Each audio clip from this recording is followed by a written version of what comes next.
One of the questions that I did ask myself before this meeting is, why are you having this meeting? And why isn't it just a technical meeting about the nature of organoids and what they can and can't do?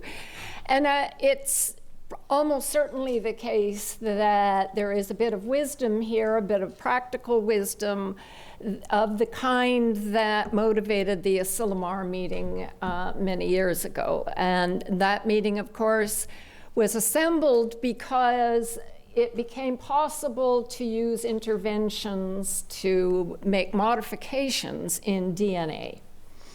And the scientists were mindful of the possibility that there might well be ethical issues that should arise before they went ahead and did something that aroused the ire of people in the public. And I think that a similar motivation is going on here. I mean, these are very new, very powerful techniques.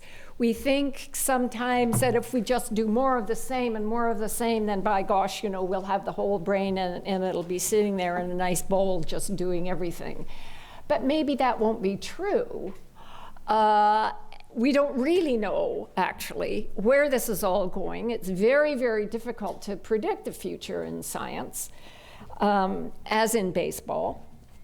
And so nevertheless, it's probably very wise from a very practical and meaningful point of view to consider the questions in advance.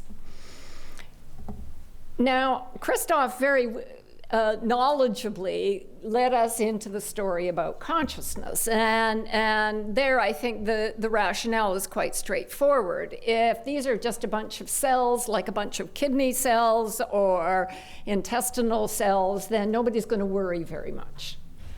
But if it turns out, and Carl Zimmer obviously raised this worry in his New York Times piece, if it turns out that they are sentient or if they are conscious, if it turns out that they really constitute a brain of some kind, then people will worry without a shadow of a doubt.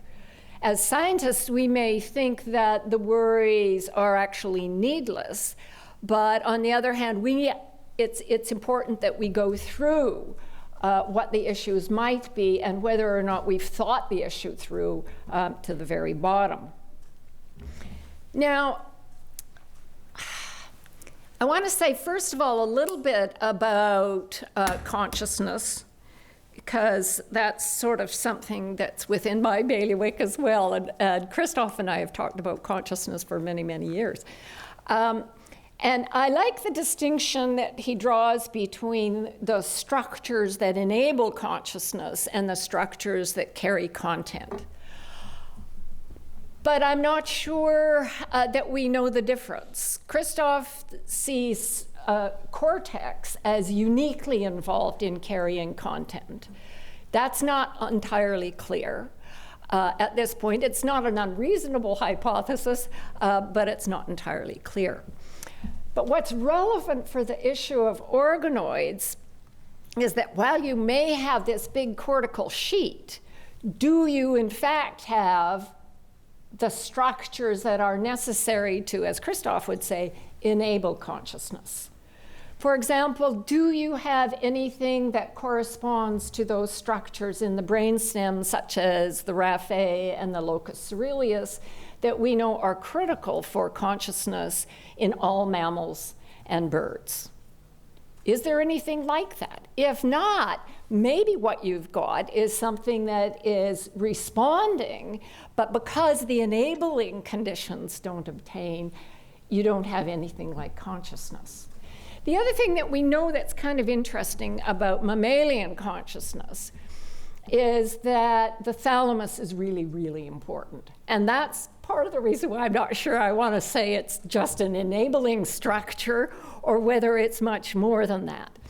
So as you know, of course, the thalamus is composed of many substructures, but there are two bits that we think play a really important role in being aware. One is the reticular nucleus of the thalamus, which is really kind of like the rind of an orange on the outside.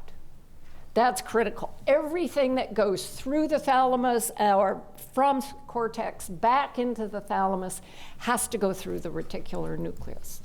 The other structure that we know is really important, and we know this from human studies and some animal studies, is what used to be called the intralaminar nuclei of the thalamus. It kind of runs through the thalamus, but often now gets called the central thalamus.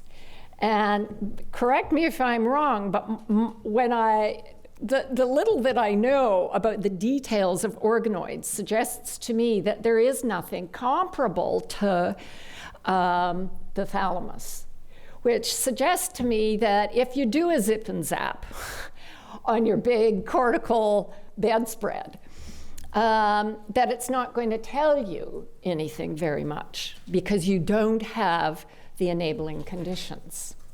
Now, is that a problem scientifically? Well, it may turn out it's not. And my guess is, given the kind of data you have so far about what these organoids can and can't do, it may be a blessing that you don't have the enabling conditions, because then you don't have the ethical dilemma. You can say, yeah, we got all this cortical stuff, but it's kind of like, having a scab. I mean, there's no feeling there. There's no, yes, there is responsivity, but of course, again, as Christoph pointed out, we can have all kinds of responses in the nervous system, in the enteric system, as well as elsewhere, without our being aware of those things. So it could turn out that if those enabling structures are not there, that's kind of a blessing in disguise. It might mean then that you can get most of what you really want, having to do with disorders during development, as in the Zika virus case, disorders during development that show that there is improper lamination location of neurons, for example, in the case of autism, or other things. You can get most of what is going to be scientifically and medically valuable without having the problem of consciousness in a dish. And that's kind of how it looks to me, actually, at this point. But suffice it to say, of course, that there's so much that we don't understand about the nature of the mechanisms for consciousness. And that's true in mammals and in birds. But there are, of course, people who think that fruit flies are conscious and other things are conscious.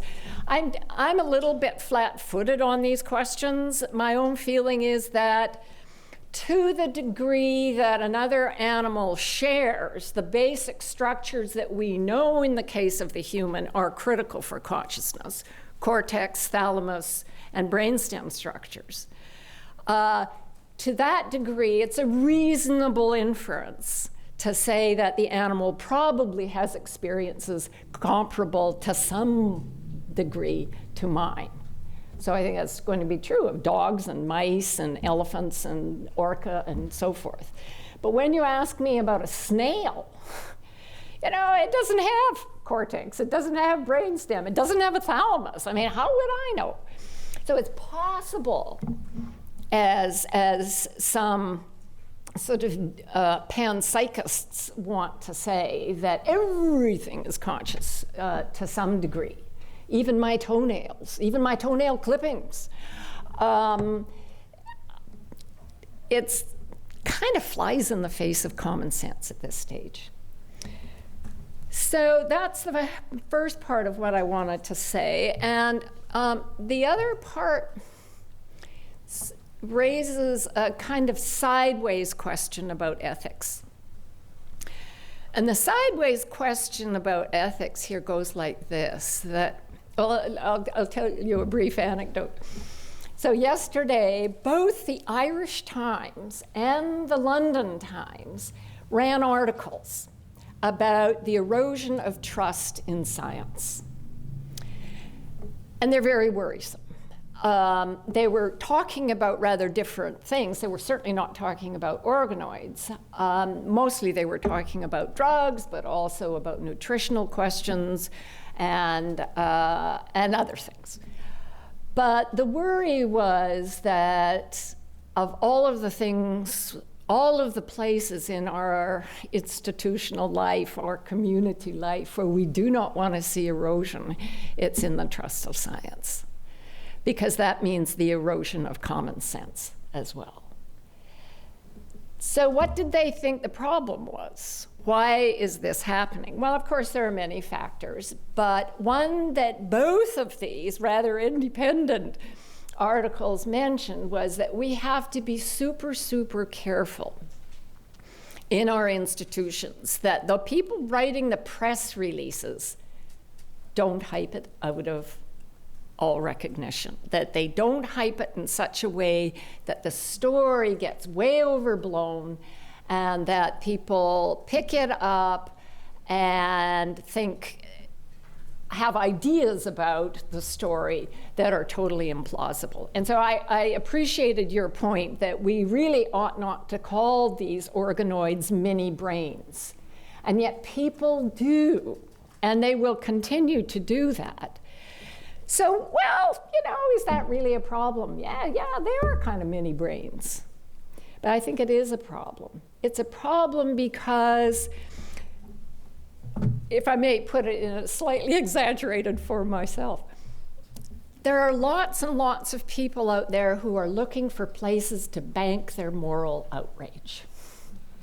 And lots of them are really angry about a lot of things, and those highfalutin scientists who have the moral arrogance to play God are a favorite target.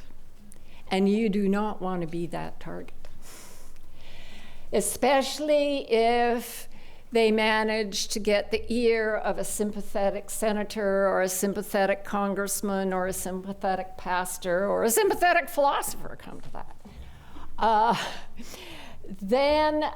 Then you can have real trouble, and it can cause the undermining of what could be absolutely stunning and really important science that will, as Larry suggests, great science goes to great medicine.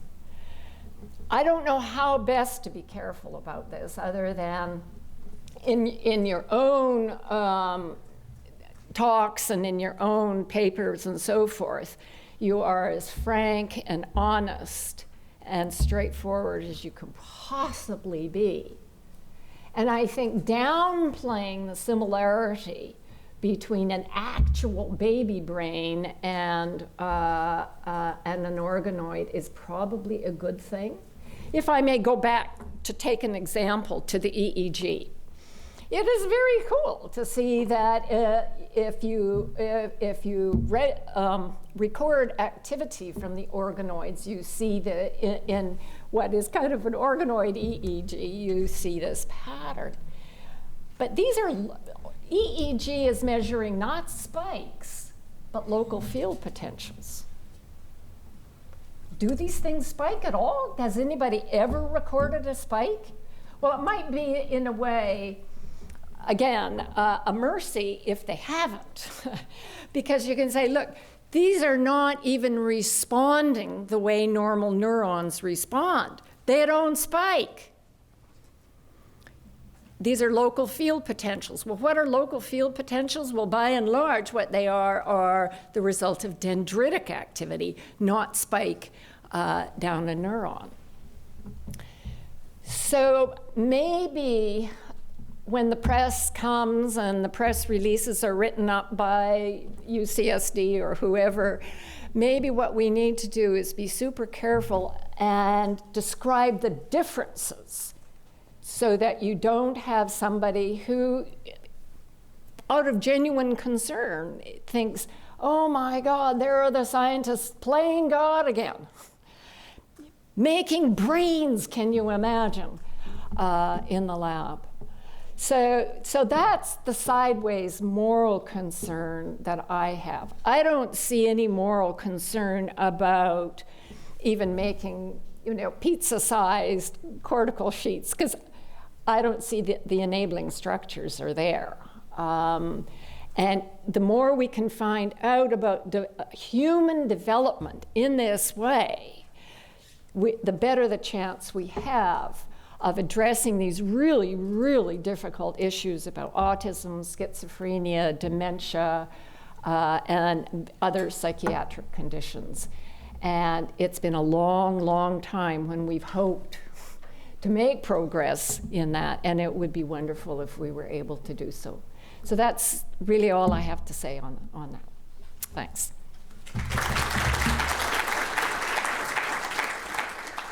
So you understand the position that you're taking, which is essentially if Allison grows his 4-millimeter ones up to the pizza size, that there wouldn't be any particular ethical concern because they're lacking the structures that enable what we call consciousness.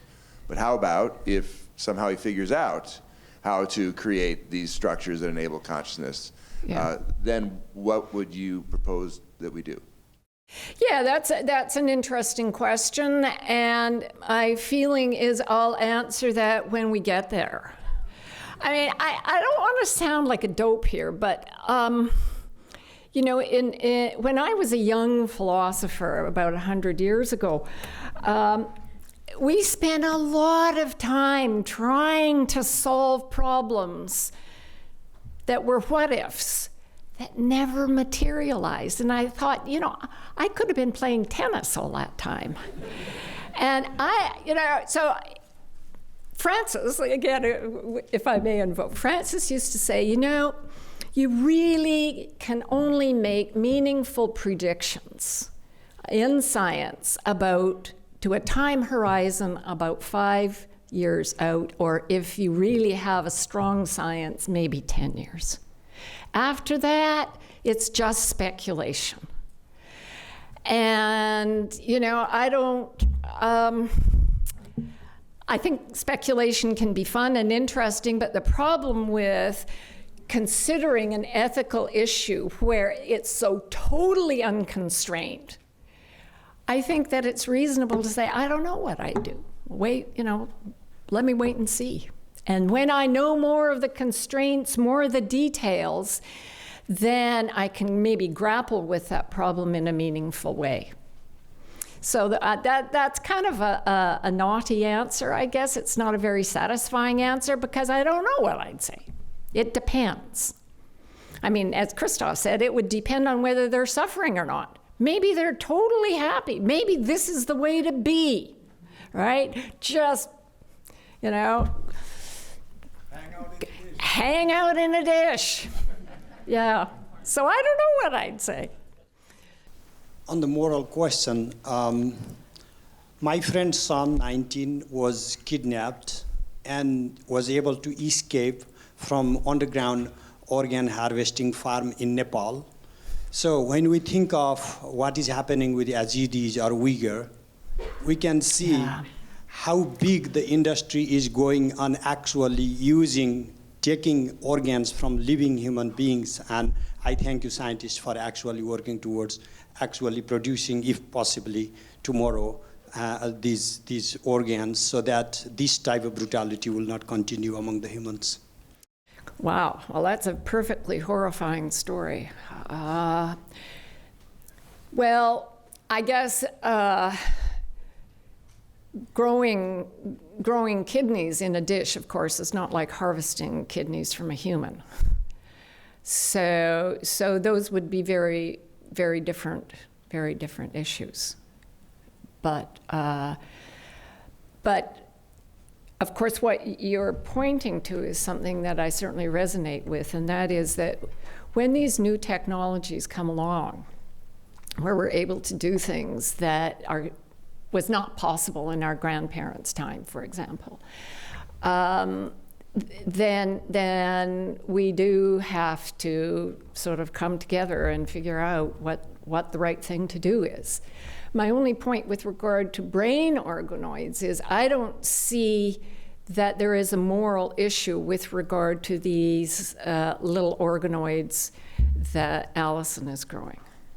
I wouldn't, by the way, call them brain farms.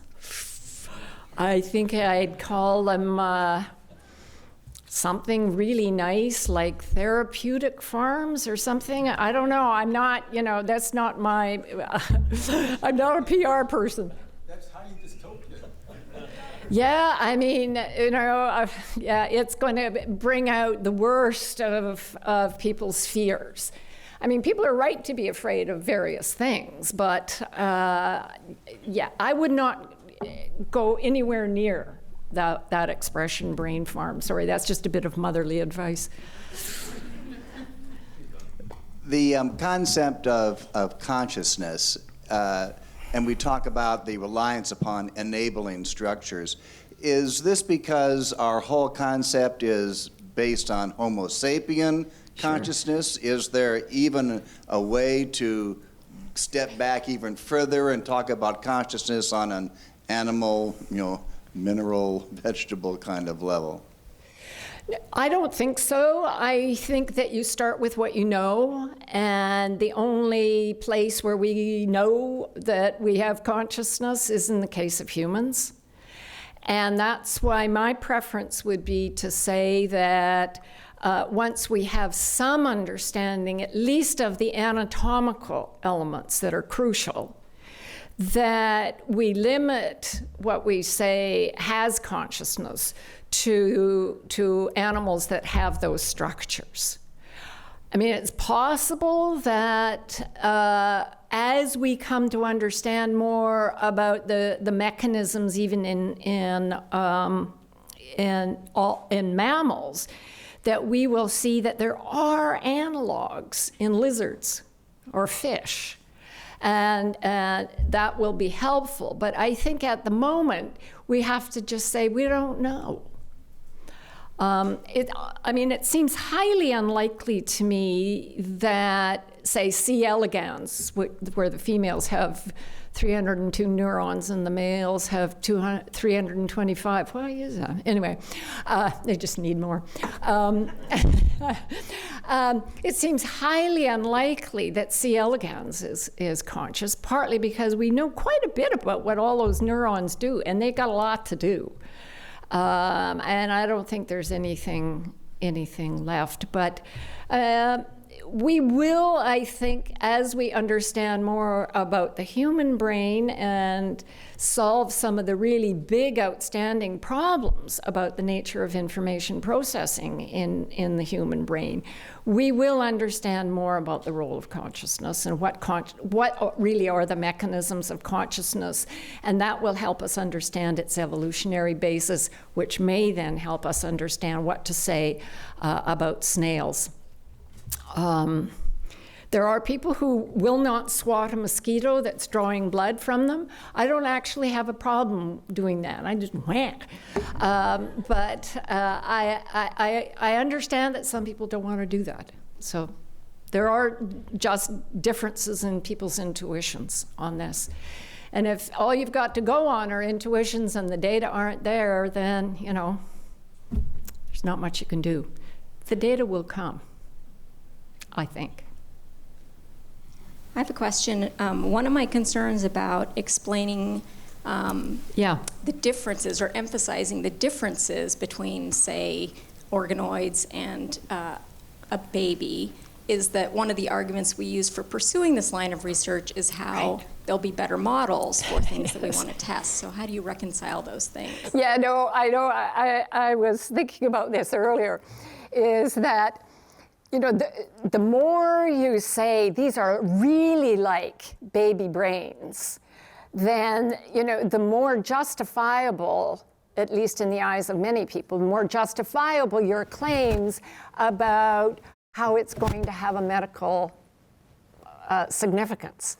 And then to the degree that you say they're different. So, but in a way, there must be a middle ground where you can say that it doesn't look like they're conscious, and it doesn't look like the neurons are actually spiking, although for all I know, maybe they are. But that the dissimilarities do not affect the inference to the nature of developmental disorders. I mean, there's got to be a good way of saying that so that you both can, not get into ethical hot water in a needless way, but you can still make the research claim. But you're absolutely right about that. Well taken. Yeah. Oh, thanks, Pat. You've made a good case that we can go home now. On the other hand, I think there's a number of things that might be worth looking at more. So you've cautioned Allison about the language he uses because of the way it might be perceived by the public. But to what extent should we be, and what point should we be saying we are ready to do something like the Asilomar Conference on recombinant DNA?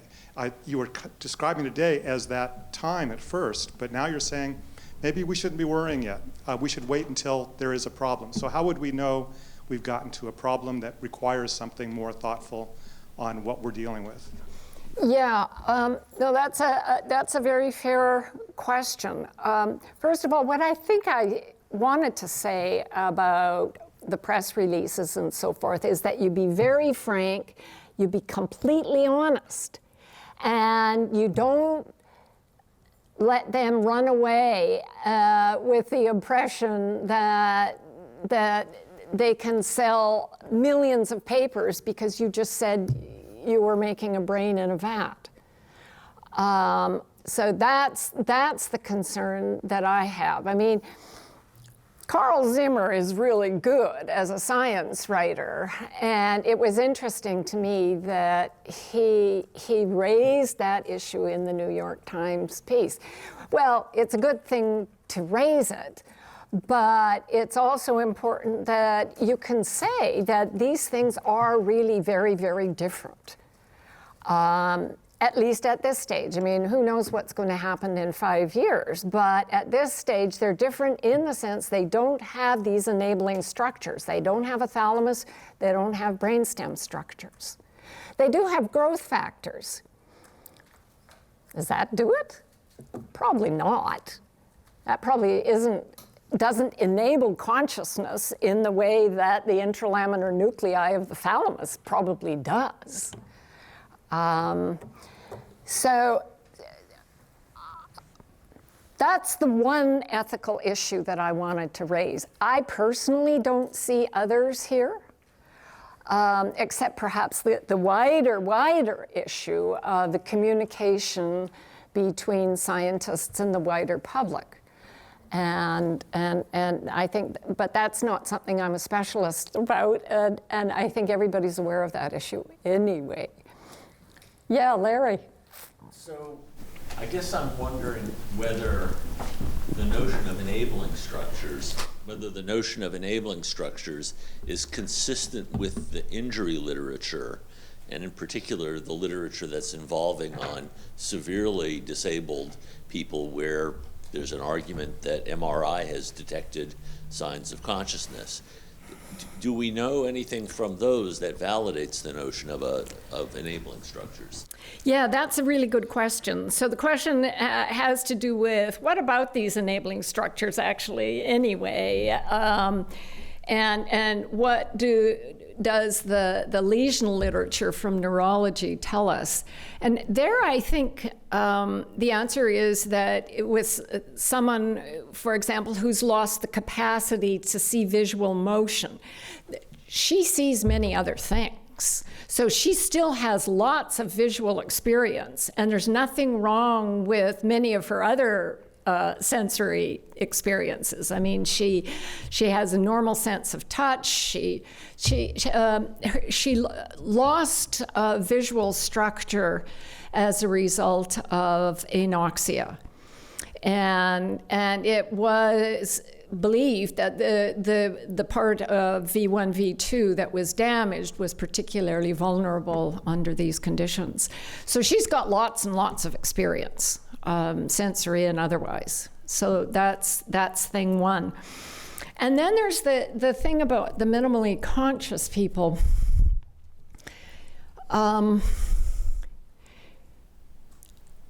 guess, I mean, in some cases, they may have intralaminar damage. but probably not brainstem damage. But because we know they have sleep-wake cycles. And so that Terry Schiavo, for example, and in general, people who are diagnosed as in persistent vegetative state have sleep-wake cycles. So whereas, of course, we do know that people who have big brainstem lesions, they're done. Yeah, Christoph. So it seems to me that you're trying to ask scientists to have a cake and eat it too. Well, I think that's nice if you can do it.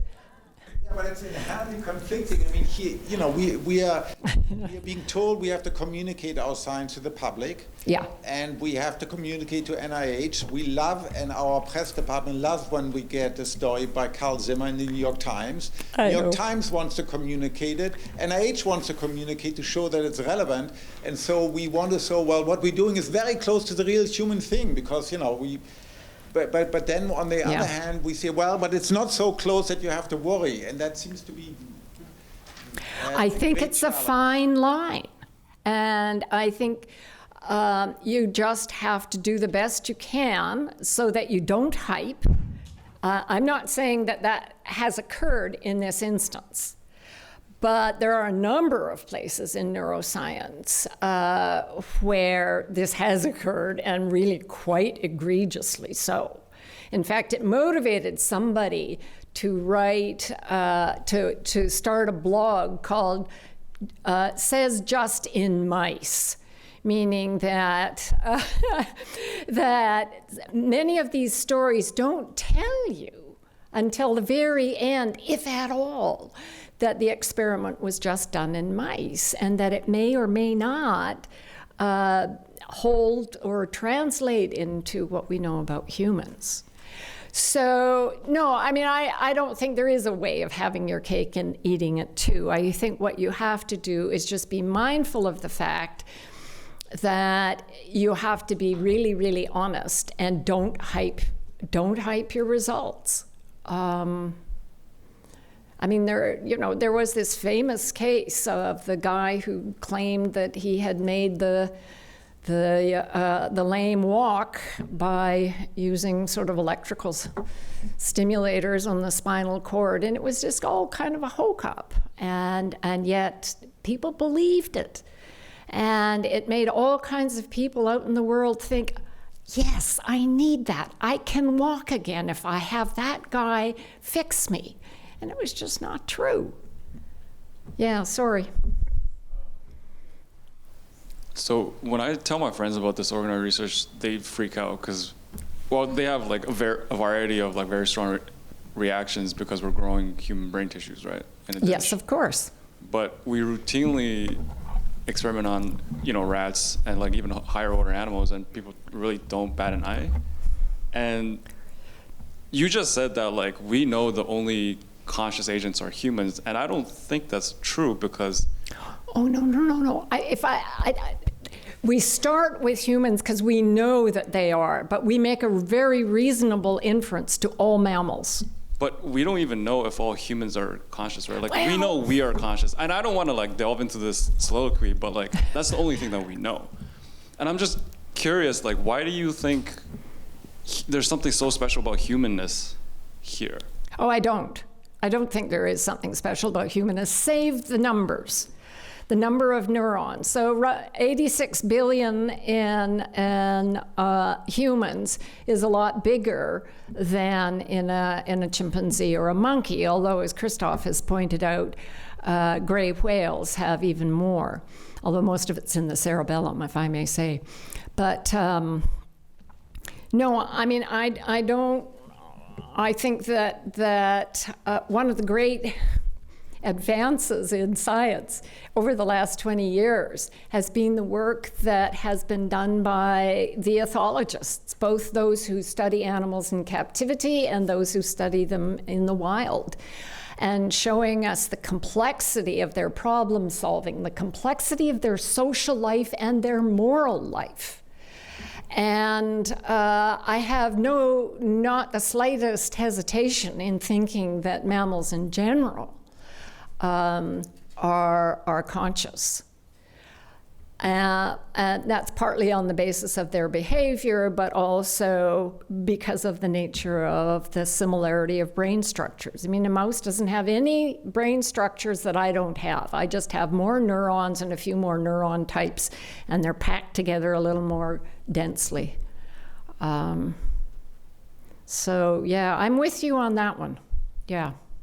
Hi, thanks. This is I think a follow-up in some sense to Christoph's question. So Yeah. It's an invitation to say more about the challenge of effective science communication given the background vexed nature of the kind of subject matter.